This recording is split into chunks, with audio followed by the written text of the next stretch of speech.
Segler in der Erle, also bin ich genannt. Ich bin ein Mann, ja wahrlich, fast jeder Mann bekannt.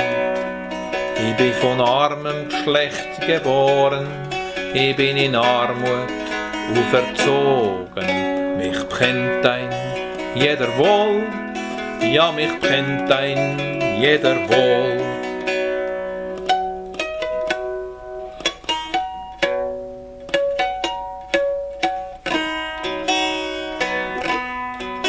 Mein Haus, das ist verrissen, gleich einer Bettelschür. Da sind 2 verbrochene Fenster und die Sonne scheint dadurch. Keine Maus kann mir nüt geschänden und kein Brot ergrauet mir.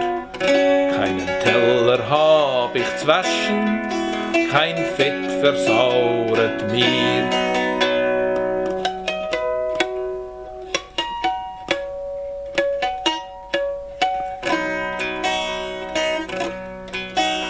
Läus und Flöhe tun wachsen, da bin ich selber auch. Ich kann viel Weiß und Schwarze, viel klein und auch viel groß.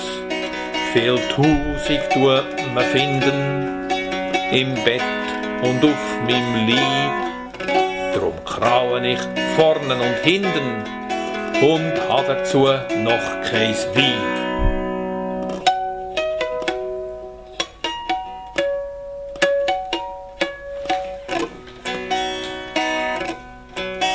Mein Acher und meine Matten, dieselben seien nicht groß. Meine Wiese und mein Vorsaß, die tragen weder Laub noch Gras. Papier, das ist mein Acher, die Feder ist mit Flug. Damit schreib ich meinen Namen, das ist mein beste Edelgut. Damit schreib ich meinen Namen, mein bestes Edelgut.